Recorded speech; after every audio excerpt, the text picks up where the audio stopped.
was 2 months ago when the Philippines' umbrella sector for meteorology, PAG-ASA, announced the onset of rainy season as summer ended. To date, we are now in the month of August, where tropical storms, typhoons are hitting the Philippines again at irregular intervals. So expect to experience heavy and torrential rains causing hazards like floods and landslides. Back when I was in 6th grade, it was in 2012 when Typhoon Ophel battered our province, Marinduque. Ophel resulted in waist-deep flood in towns of our province. Fortunately, having preserved forests and as water directed immediately to the seas, the flood didn't last for hours. But how about in megacities like Metro Manila, which is more vulnerable to devastating floods? So for this talk, we will tackle about the ways and methods implemented to lessen the impact on environment and economic of floods. This is John Paul Arcilia, and welcome to my STS Talks.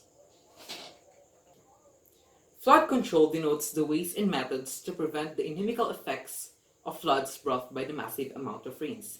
It includes installation of rock riprapes, sandbags, and the construction or expansion of drainage channels. As for its history, during the ancient times, flood control systems have already been used by ancient people as flood brought by the massive amount of rains are inevitable. Going back in a Philippine setting, Typhoon Ondoy's aftermath was one of the most notable floods happened in Metro Manila.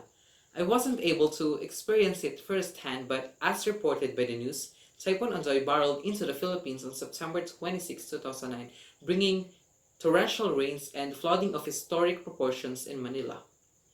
1 month's worth of rain poured in just a single day. More than 80% rather of the city had submerged into water, hundreds of thousands were displaced, and hundreds of people were killed.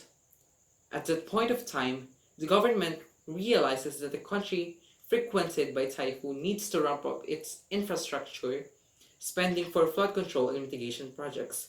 Ondoy became a turning point in the Philippine government attention to the flood control system.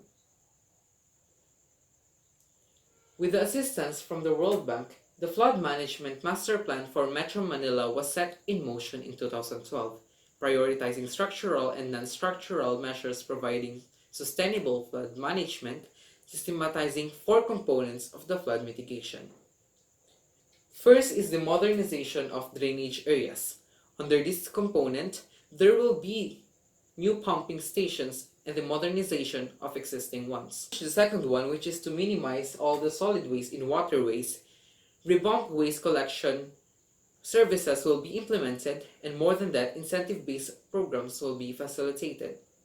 For the housing resettlement, new types of rental support have been devised to provide resettled families with transitory and permanent housing close to their places of employment. And lastly, the project management and coordination aiming to reduce flooding in 56 drainage areas. Likewise, with other government-funded projects, flood management also presented both ethical, societal, and moral issues. When it comes to societal challenges or issues, with the population of Metro Manila rising to 15 million, 1/5 of it consists of informal settlers. Figuring that it's 1 million, imagine 1 million people will be displaced, which are vulnerable to flooding as a large percentage of it live in appropriate housing near waterways. Can the government displace a large number of people just to accomplish the flood management project? One of the advantages of flood control systems is to lessen the significant damage to the economy, environment, infrastructure, and property. The question is that, is the Philippines achieving the same goals knowing that every year there are repetitive scenarios when the rainy season approaches? Metro Manila floods can still reach up until waist level, having direct negative impacts to the economies and infrastructure. Giving way for another moral issue, the cost of the flood mitigation projects. Flood control can also be very expensive to install and to maintain. Is the money spent on it having its full worth, knowing that we are still having large amounts of damage on the economy, infrastructure, and even lives of people? Nevertheless, let us make our contributions too. We need to help the government in this flood management mitigation by simply being responsible citizens. As we all know that one of the reasons for clogging waterways leading to flood are trash that is irresponsibly and inappropriately thrown. With this, let us dispose our trash properly so that no hazards like flood will benefit from it, or will be the aftermath of it. Together, we aim for the flood-resistant Philippines. Thank you.